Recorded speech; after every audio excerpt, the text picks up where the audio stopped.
Cher ami du Padre Pio,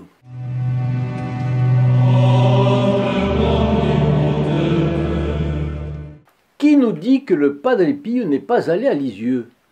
Lui qui s'est rendu 2 fois par bilocation à Saint-Pierre de Rome à l'occasion de la béatification et de la canonisation de Sainte Thérèse de l'Enfant Jésus.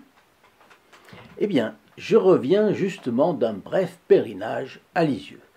Oui, et j'ai pensé beaucoup au bon Capucin et à la célèbre Carmélite.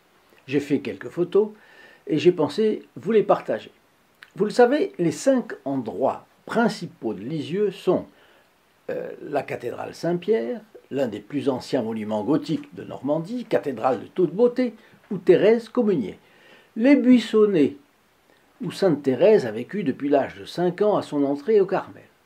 Le Carmel lui-même, où elle a passé toute sa vie religieuse. Le vieux cimetière, où se sont produits les nombreux premiers miracles de Sainte Thérèse et où Édith Piaf, toute petite fille, fut soudainement guérie de sa cécité par Sainte Thérèse. Et puis, la basilique de style néo-byzantin qui abrite les reliques de Sainte Thérèse et de ses parents Louis et Zélie Martin. Au Carmel, devant les reliques de Sainte Thérèse, j'ai prié pour les nécessités de notre chaîne, pour chaque ami du Padre Pio, pour vous qui m'écoutez, et bien sûr très spécialement pour ceux qui prient ou offrent à la divine providence des sacrifices afin que s'accomplisse la mission de la chaîne. J'en connais vraiment.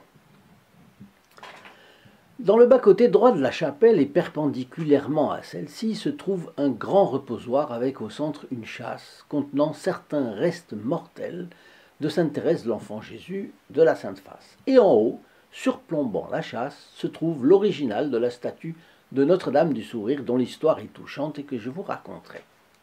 Il faut d'ores et déjà que vous sachiez qu'avant que Thérèse ne soit canonisée, le Padre Pio l'a eue en très haute estime. Il a lu avec soin l'histoire d'une âme, et un jour qu'une fervente fidèle de la petite Thérèse avait demandé au Padre Pio de bénir une image de celle-ci, il a répondu « Elle n'est pas sur les autels.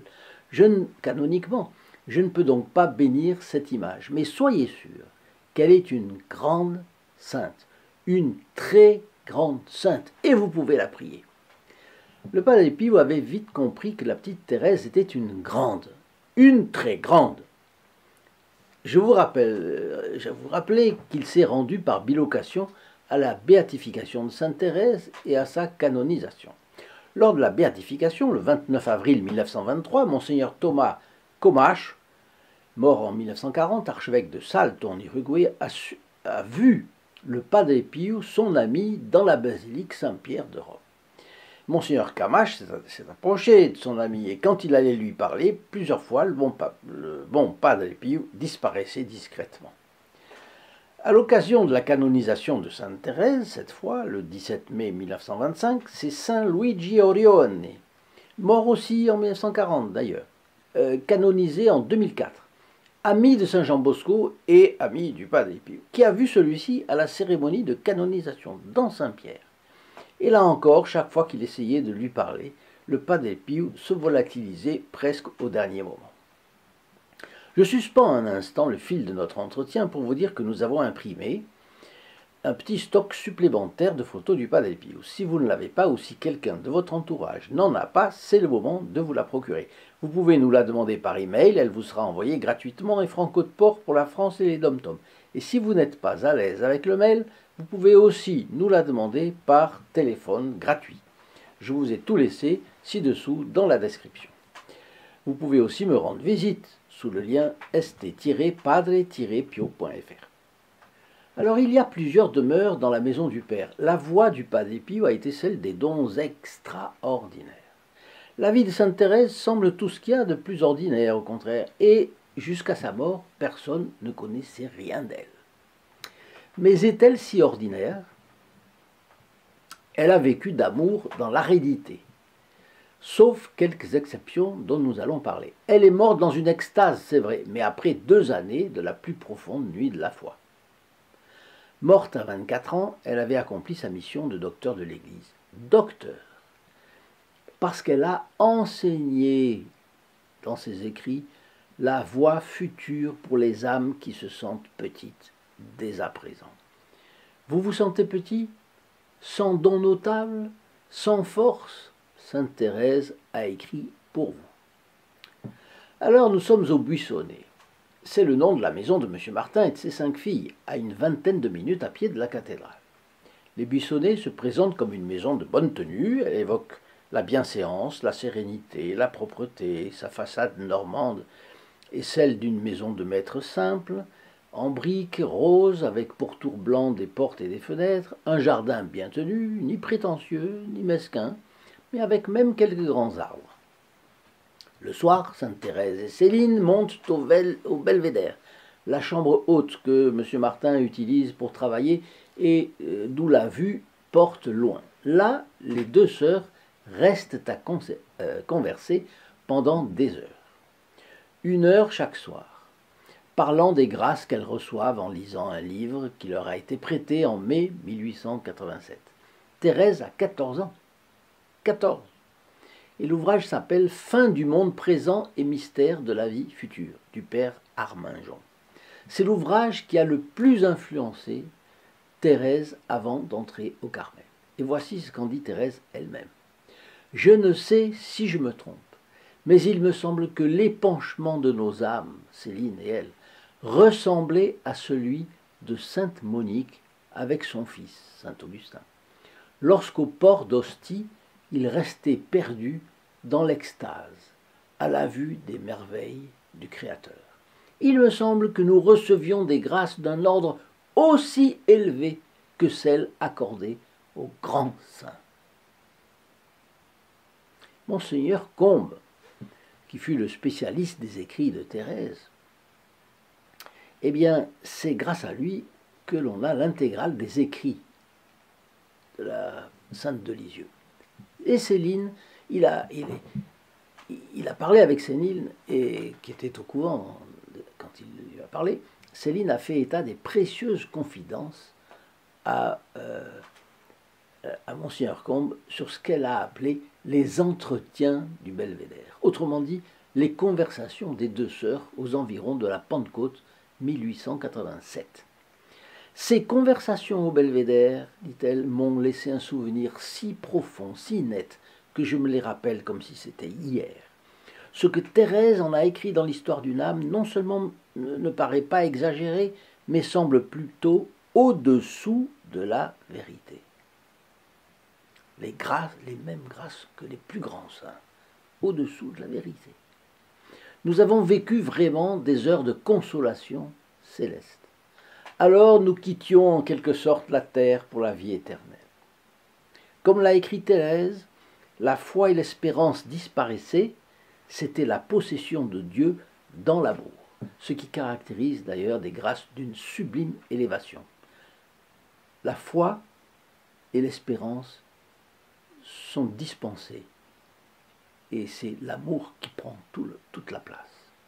Après tant d'années, je puis affirmer qu'il n'y avait pas là un feu de paille, un enthousiasme passager, mais un élan irrésistible vers Dieu. Il me semble que nous n'étions plus de ce monde. C'était l'extase. C'était l'extase, analogue aux extases qu'avaient sainte Monique et saint Augustin à Ostie. Et sainte Thérèse écrit « Cet ouvrage du père Arminjon plongea mon âme dans un bonheur qui n'est pas de la terre. » Alors c'était à la Pentecôte 1885 que Thérèse, 87, que Thérèse a obtenu de son père l'autorisation d'entrer au couvent à l'âge de 15 ans. Voilà ce à quoi l'on pense quand on visite les Buissonnets. Et à l'âge de 4 ans et demi, alors on revient en arrière, Thérèse avait eu le choc du décès de sa mère. Et au Buissonnet, elle en avait eu un deuxième quand Pauline, sa sœur, était entrée au Carmel. Le 25 mars 1883, jour de Pâques, elle tombe malade. Voici comment elle le raconte dans Histoire d'une âme. Il est surprenant de voir combien mon esprit se développa au sein de la souffrance. Il se développa à tel point que je ne tardais pas à tomber malade. La maladie dont je fus atteinte venait certainement du démon. Il voulut se venger sur moi du tort que notre famille devait lui faire dans l'avenir, mais il ne savait pas que la douce reine du ciel veillait sur sa fragile petite fleur, qu'elle lui souriait du haut de son trône et s'apprêtait à faire cesser la tempête au moment où sa fleur devait se briser sans retour. Je fus prise d'un mal de tête continuel, mais qui ne me faisait presque pas souffrir. Je pouvais poursuivre mes études, et personne ne s'inquiétait de moi.